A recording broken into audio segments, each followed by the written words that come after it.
Start streaming. All right. Cool. Excellent.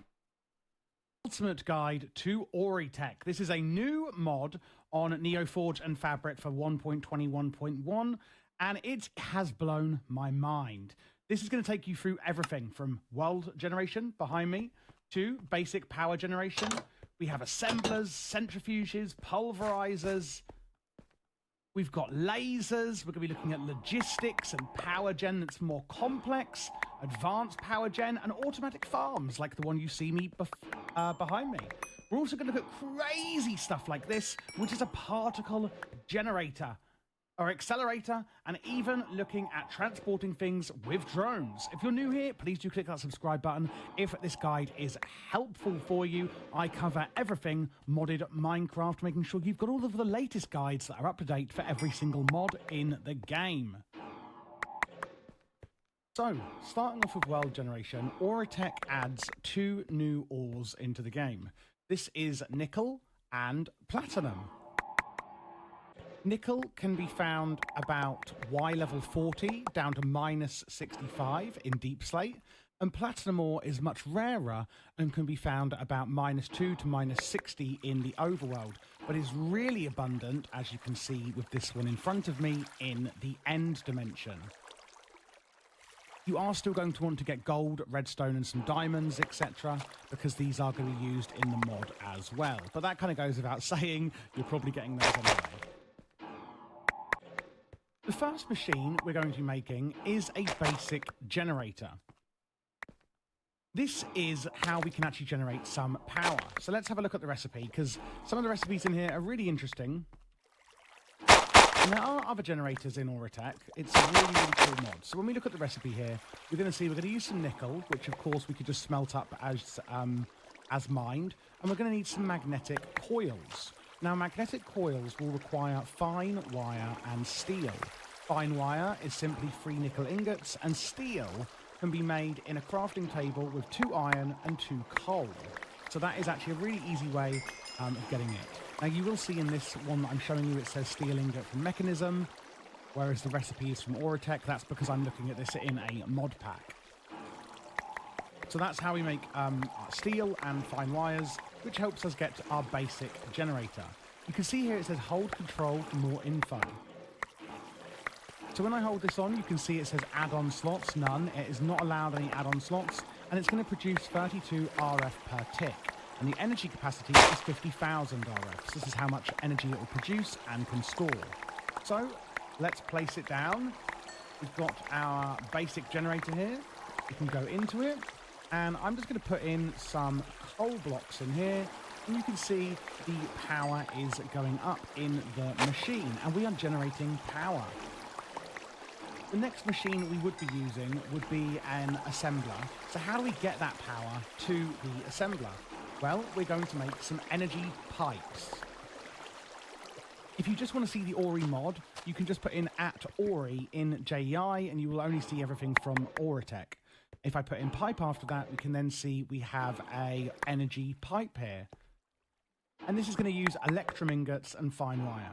But to make electrum ingots, it's going to be 2 gold and 2 redstone. And that is another ingot that is added by Auritech. But of course, it is an alloy, and therefore we must make it as shown. And that is how we use our energy pipes. They're really simple to use. We could just attach this to any side of the basic generator over to a machine like the assembler here, and it will automatically start powering the assembler from the power made in the basic generator. So the second machine we would make then is going to be the assembler. This is a really interesting piece of equipment. To make it, we are going to need some slightly more advanced materials yet again. We're going to need an adamant ingot. And to make that, it's going to be 2 nickel and 2 diamonds. That's our second alloy we will make in Auritech. We will also need some motors, which is some steel, some magnetic coils, etc., which we've already seen. And some reinforced plating, again, very easy to make. So when we place down the assembler, I place it here near the basic generator you made earlier. If I place it here, you're going to see that only one block has actually been placed, which is really interesting, right? So we are going to need some machine cores. If I put in machine core into Auritech, you will see there's a primitive one, a basic, an improved, an advanced, an elite, an ultra, and an ultimate. The primitive being really super easy to make, basic still being fairly easy, improved needing a few more advanced materials like nickel or carbon fiber strands, which we can't quite make yet. And you can actually use any of these. What this will do is it will add how many layers of add-ons you can add into the assembler. We're not going to be looking at add-ons quite yet, but just be aware that's the only difference. It's not going to make it any faster or anything. If you're not going to be adding add-ons onto the machine, you can just use primitive, whereas an ultimate will actually have lots of add-ons. How do you know the quality of it? Well, in this assembler I made earlier, I used a primitive machine core. And in the assembler, you can see on the top left, it says machine quality 1. Controls how many layers of machine add-ons can be added. Use better quality cores to increase it. So that's a 1. If I then used a ultimate machine core, which is needing a superconductor and promethium, which needs, you know, quite a lot of crazy stuff, which we can't do yet. Okay, just this mod is a later mod. Let's watch that later. To the create mod. I have easily spent over 1,000 hours in the create mod, There we and go. I would consider myself an expert. However, I know that a lot of my viewers and a lot of people in general have either never played it or never really spent a bunch of time in the create mod, which is where this video comes in. This video is intended to act as a kind of just tutorial of how to start with the create mod, things that you should focus on building, and you could either follow along or just watch just to learn a little bit of the basics of how to get started, how to automate things in a relatively efficient manner. This is assuming that you've played any bit of Minecraft before, whether it's vanilla or not, just so that you know the base items and things in the original game. This video will have a bunch of chapters, so you can skip around to things that you need to learn, or if you want to just pass things that you already know, you can do that. As soon as you start your game, it's just basic Minecraft. There's nothing that you can do other than go punch a tree. You need to get some food and enough tools and things to get into the mines. You can do this as quick or as slow as you want. If you want to build a house first, you obviously can. Once we head into the mines, this is where kind of the main part of the create mod actually starts kicking in. Eventually, you'll get down to a cave and start getting your first sets of ores. There is one new ore in the create mod, and that is zinc ore. Zinc is used for quite a bit of different materials and crafting ingredients, so you will absolutely need it. You'll also need copper and iron just as much. Things like gold, coal, redstone are all also pretty useful, so I'd recommend getting those, but they are much less important than the main 3: iron, copper, and zinc. Something that you might not think you need until you actually need it is andesite. This is one of the main components in the create mod as well. It is kind of on par with iron, zinc, and copper, except it's probably more useful to get as much of it as you can, since you use this a ton for a bunch of different crafting recipes. Once you have your first bit of resources, you might find diamonds.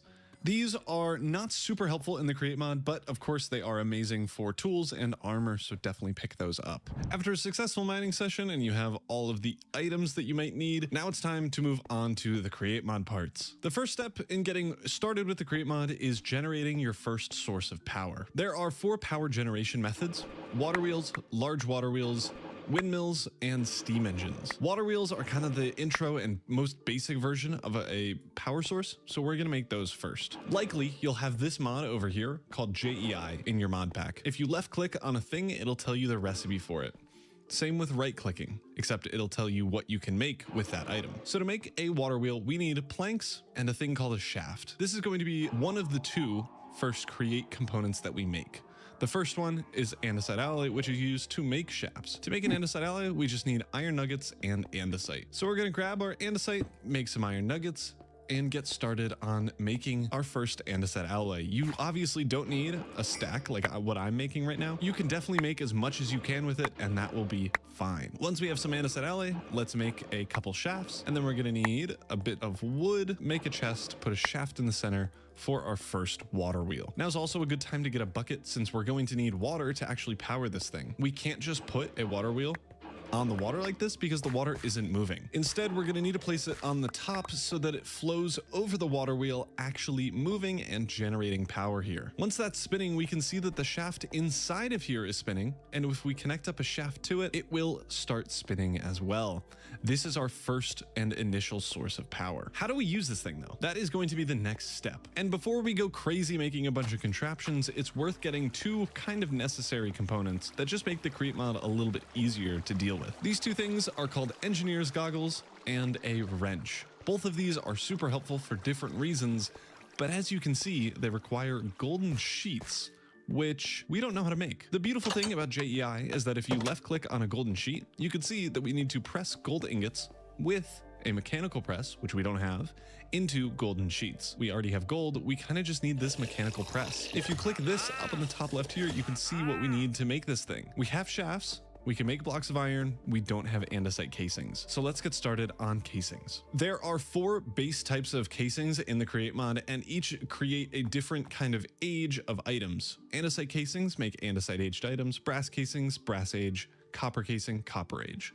We're just making the andesite casing, so let's start with that. As you can see, there are 2 ways to do it: manual item application and a thing called a deployer. We're gonna skip the deployer and go straight to manual item application. What we're seeing here is that we need a stripped log of any type, and then right click it with an andesite alloy, and we'll get an andesite casing. So let's place down a few logs, strip them, and then we need to grab our andesite alloy and right click it.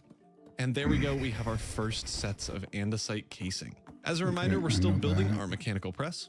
So let's get a block of iron, and then we have the other 2 things that we need, and we have our mechanical press. In order to power the mechanical press, we need to hook it up to this water wheel here. If you place it next to the shaft or the water wheel itself, you'll see that it now starts spinning. There is kind of a problem, however. How do we make this press stuff? Unfortunately, since we're in water, this won't work like this, because if we just throw in a gold ingot under here, it's too high up already. So instead, we need to move this mechanical press up a little bit. And that is where the other kind of base Create mod components come in. There are a ton of Create components that we can use for this: gearboxes, encased chain drives, belts, or cogwheels. And they all do slightly different things. We're not gonna get into exactly what they are right now, but let's start with the gearbox. As you can see, this water wheel is spinning this way.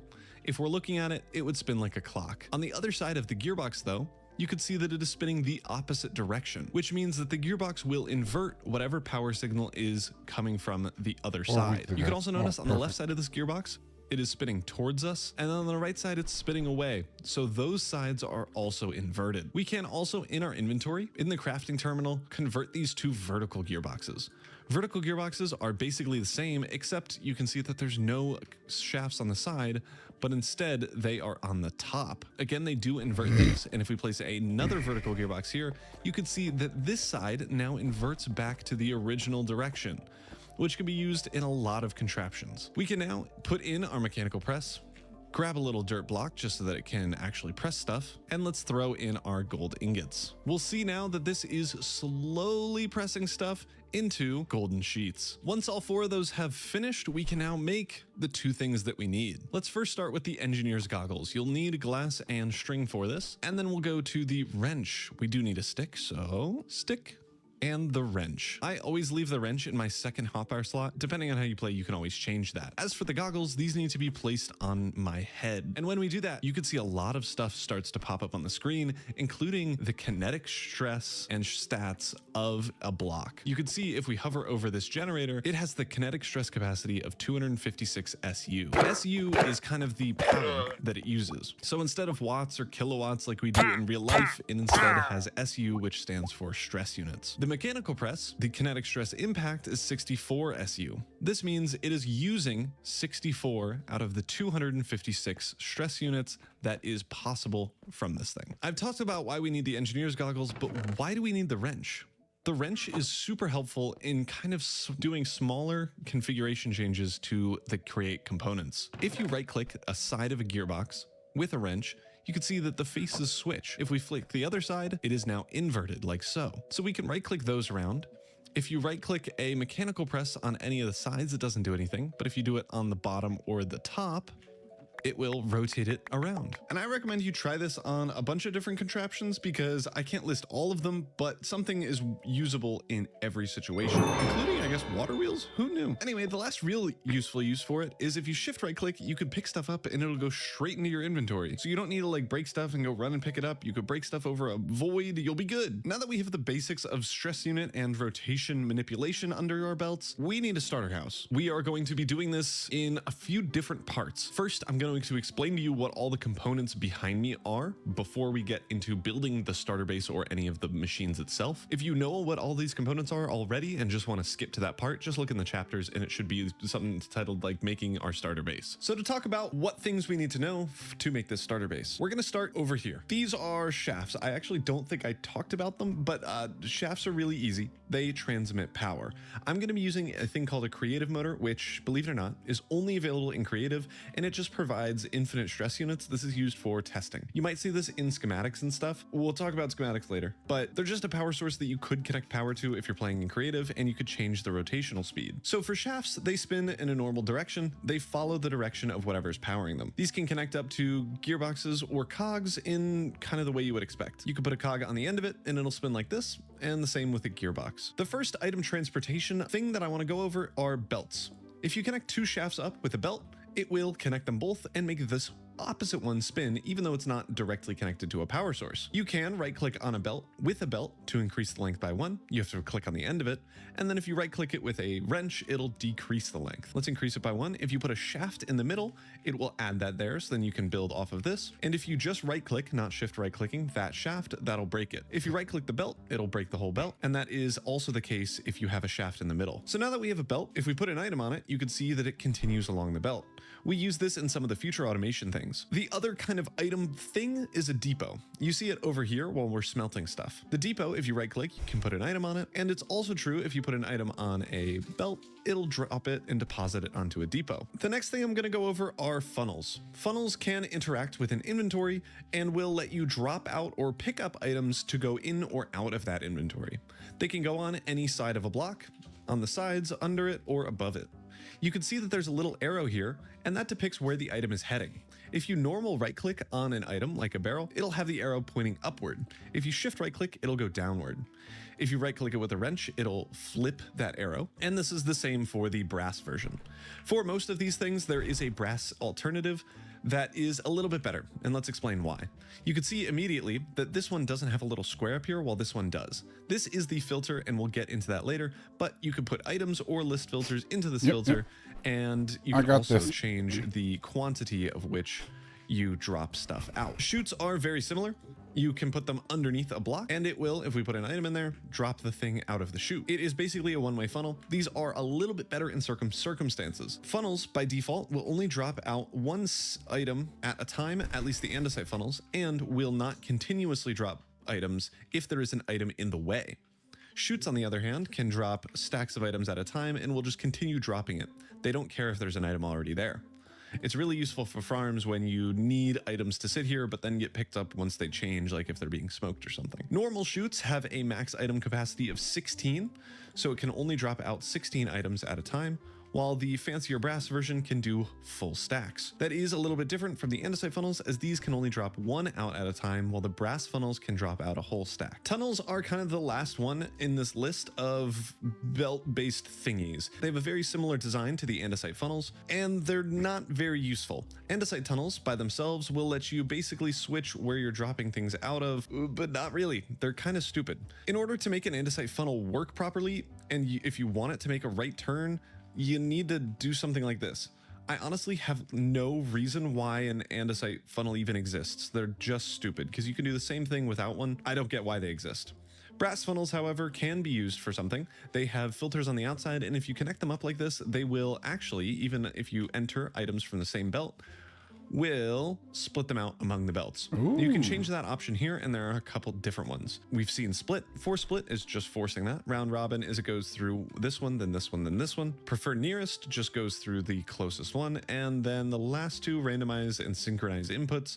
Randomize, well, first you just do a random line, and then synchronized inputs is they all let one out at the same time. They're kind of stupid, and there's always a way to bypass tunnels. I don't think I've ever used them in any of my designs because they're just annoying to deal with. Now let's get to basins and mixers. Basins have a lot of uses. You can see that they are used in a bunch of different types of crafting recipes, including compacting, mixing, auto shapeless crafting, packaging, and brewing, which is actually really interesting. They are basically just a holder for liquids and items. You can see already that even though we have no funnel on here, if we create an item, it looks like it'll drop out onto a belt. This is also true for depots. As you can see here, it'll just drop it out onto the depot, which is a really cool feature. The reason it's a cool feature is because we can have it drop out onto the depot and then have a funnel going straight in, basically meaning we can have two funnels on the same block, compacting things a little bit nicer. Remember in JEI that you can check out all the crafting recipes that you want for this. There's also a filter option on this, along with the brass funnels and other things like that. We'll get into this a little bit later because it's not super necessary for this little system, but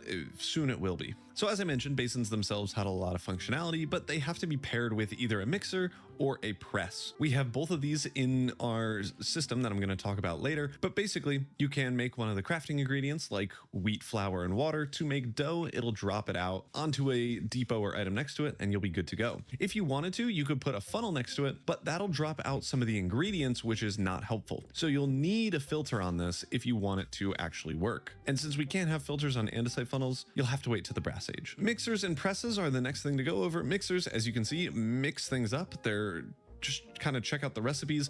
If you need to, you could put a blaze burner under here for the ones that require blaze burners. If you need to, you could put a blaze burner underneath the basin physically, and that will create all the recipes that require a blaze burner underneath. I'll go over exactly how to do that when we get to brass making, but that's kind of the gist.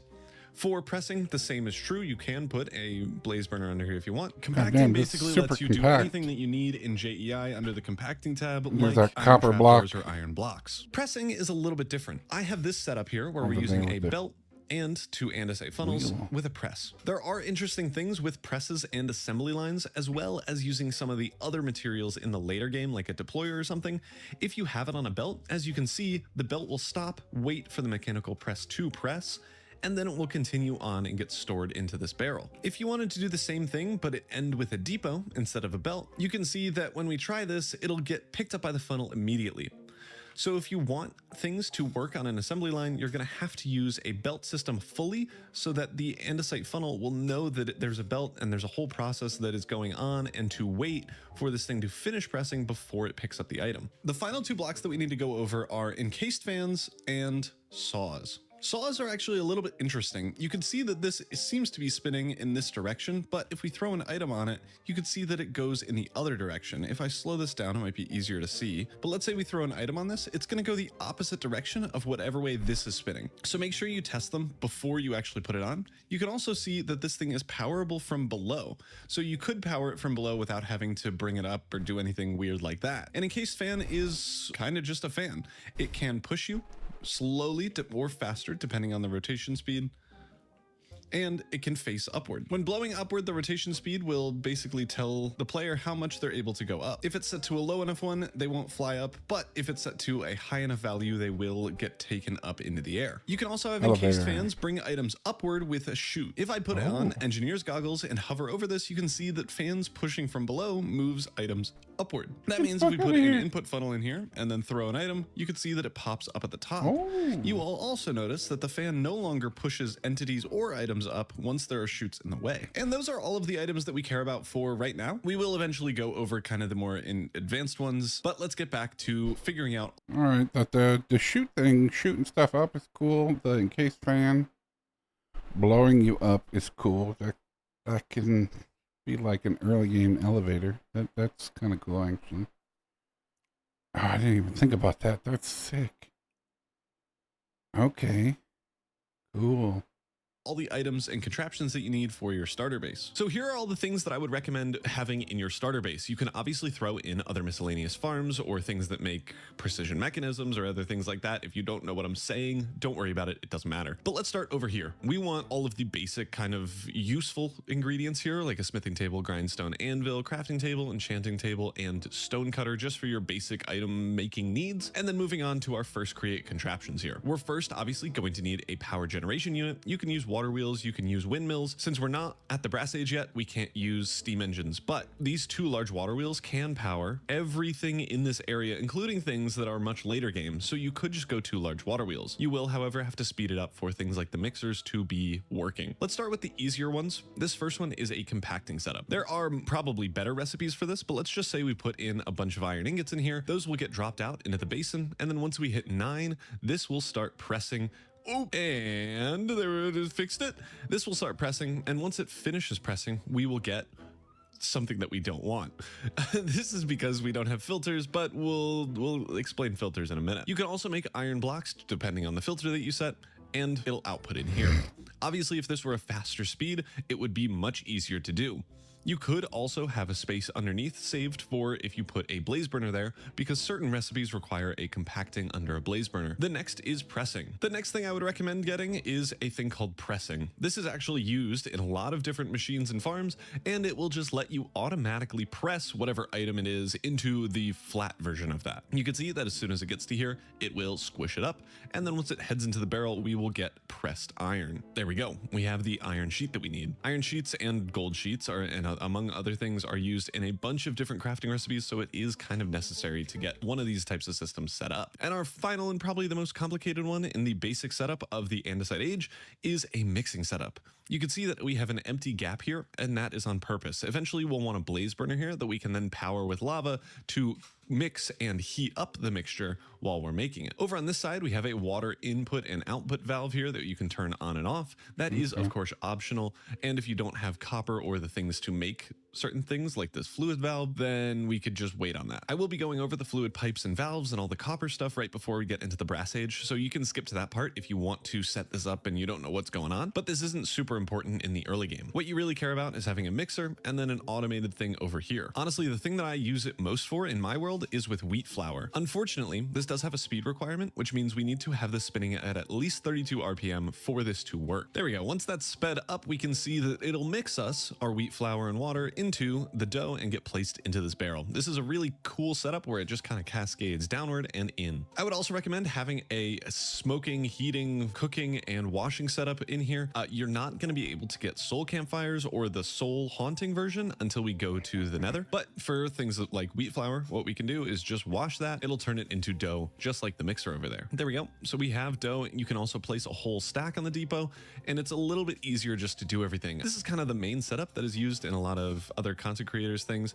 I don't really like the depots, but it is really easy and quick to set up in the early game. And then the final one here is just for sawing. If you look up the recipe for shafts, you can see that one andesite alloy gives you 6 shafts on a saw, which is marginally better than the base crafting recipe. So it is kind of beneficial to just put this in and have it run while you're doing other stuff, because then you'll come back with 2 more shafts per andesite alloy than you would if you just crafted all of them up, which does stack up pretty quickly. The last 2 here are crushing wheels, which we're not able to get yet. Crushing wheels require us to craft them in mechanical crafters, which, if we look those up, require the brass age. So I'm just leaving the smart chutes here because they can go up to stacks of 64. As I mentioned, normal chutes can only go to 16. And then the mechanical crafters, which, as we already mentioned, require brass. Once we get to them, I'll let you know when you can put them in, and this is probably the setup that I would do. Chutes are a little bit easier. They make it so that you won't have items despawn if you leave the area, which is really helpful. I've also just thrown in a stressometer. You can treat it like it's a shaft, and this will just tell you how close you are to overstressing the system, and if that's the case, you can add more water wheels or windmills or whatever else. So you can set this up in any configuration that you want.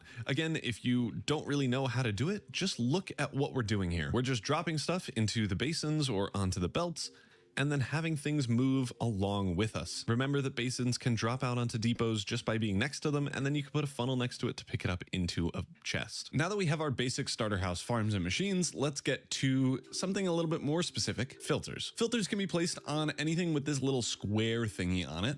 So smart chutes, brass funnels, basins, and a couple of other items have these things, including saws, and they are mostly used to filter stuff out. If we were to put in stripped oak logs, and oak planks into this barrel, you'll see that they all get transported to this bottom one. But let's say we only want oak planks to go down. So we're gonna put oak planks in that filter, and then we're gonna put all 3 in. You'll see that oak logs and stripped oak logs will stay up here. while the planks come down here. But what happens if we want both of these logs to go down and the planks to stay up? That is where a list filter comes in. For a list filter, we can shift click in the two things that we want. You can also just click and drag if you want, whatever you want to leave in here. You're also able to drag and drop from JEI if you don't have the item itself. This is useful when you're making experience or potions and you need the bottle version of a potion that you don't have yet. There are 4 options down at the bottom here, and we'll go over them really quickly. First is a deny list. When you have a deny list set and you put it into the filter of the smart chute, it is going to deny everything on this list. Since we have oak logs and stripped oak logs on the list, it's going to deny entry from those two, leaving only the oak planks going through. If we put in other things, everything else will also be transferred through. If we switch this to allow list, then it's only going to allow the things in the list filter. If we put that back, we can see that all the things that just were able to go through are not able, and only the 2 log types are able to go through. We then have respect data and ignore data. Respecting data will allow you to put things with different durabilities, like a half-used bow or something else, maybe a fully used sword with only 1 HP left on it. And if that's the case, it will allow that to go through, but normal full swords will not go through. This can be useful in certain circumstances, like if you have a deployer killing a thing automatically, and then the sword gets low, you can use this respect data for when the sword is low enough, it takes it out of the deployer for you. And then ignore data is going to be the default. It's just matching the item itself. It doesn't care about the MBT value or anything like that. The other filter, which you've maybe seen in my inventory, is an attribute filter. This one is a little bit fancier as it requires brass to be able to craft, and you can see it has a very different UI. The first thing we notice is that we need to add a reference item, so let's put in an oak plank. You can also drag and drop from JEI into this as well. You can see that as soon as we do that, this changes to is placeable. If you scroll around, you can change this to a different tag. So by default, things in Minecraft are tagged with different descriptions. Since this is an oak log, it is tagged as a placeable item because it's placeable. It could be used as furnace fuel. It could be smelted. It can be tagged as a Minecraft log that burns. It can be oak logs, nor a full list of logs in the building blocks section, natural blocks section, or was added to by Minecraft. There are a bunch of different options here, but let's do Minecraft logs.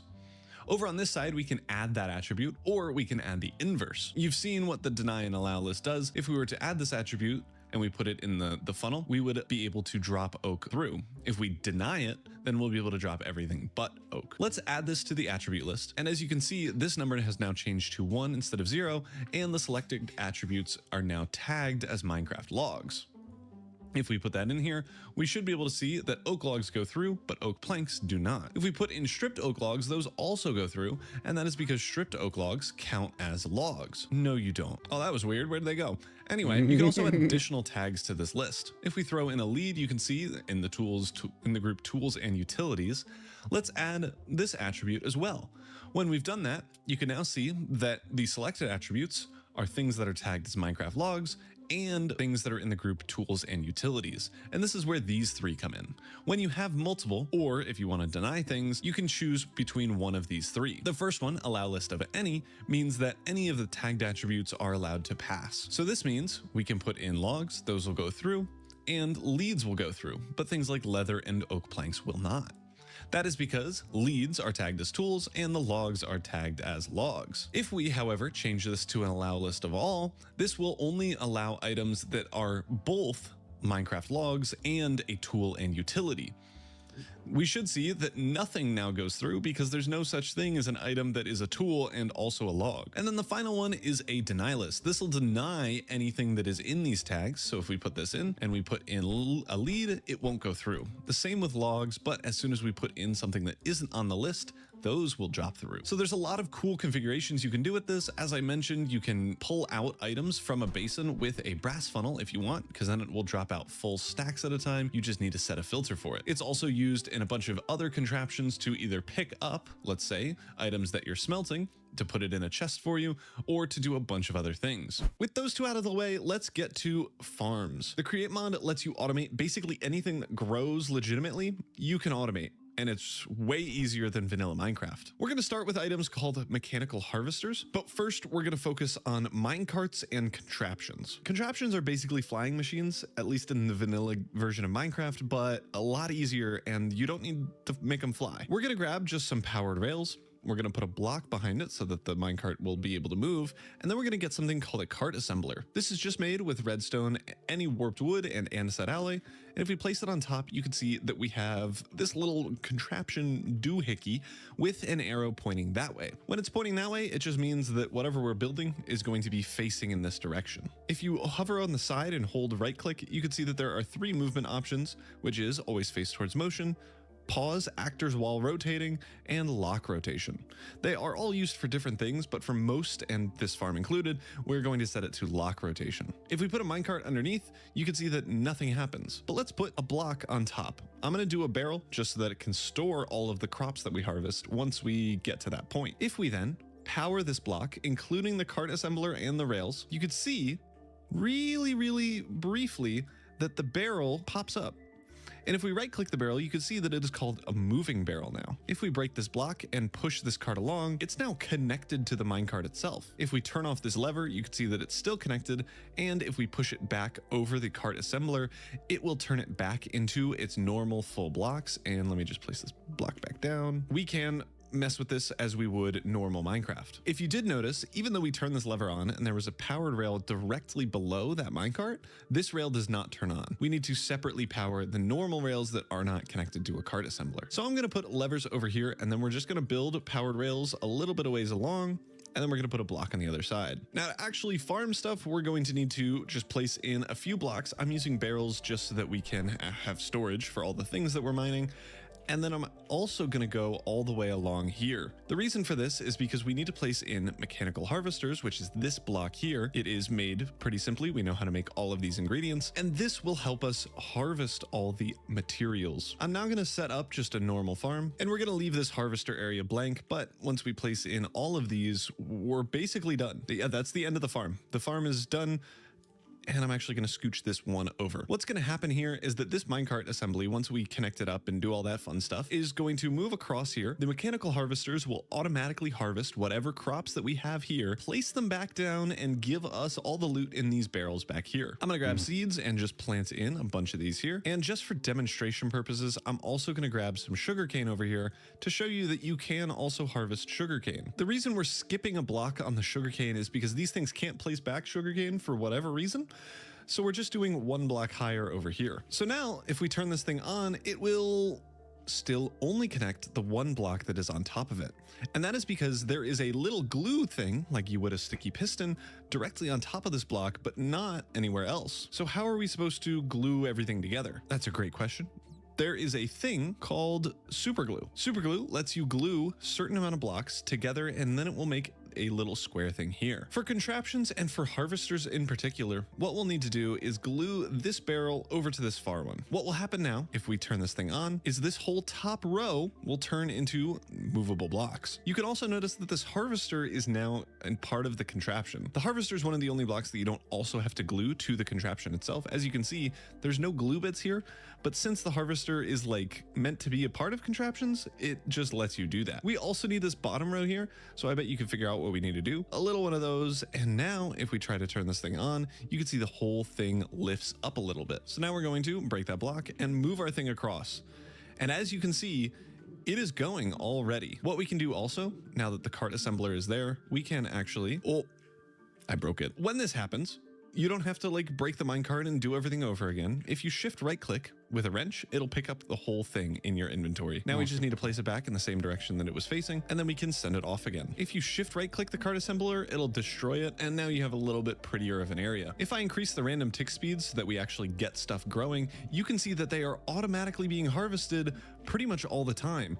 And if we hover over this minecart contraption, we can see in some scenarios that we have a bunch of sugarcane, wheat, and wheat seeds in these barrels here. So now if we turn this thing off, we should be able to, at least in one of the barrels here, see all the stuff that we've been harvesting. And that's kind of it for these micro farms. They are really easy to set up, and we can upgrade this. We do need to, however, put back the cart assembler. Make sure you set it to lock rotation. And once that's in, we should have the actual blocks that we want.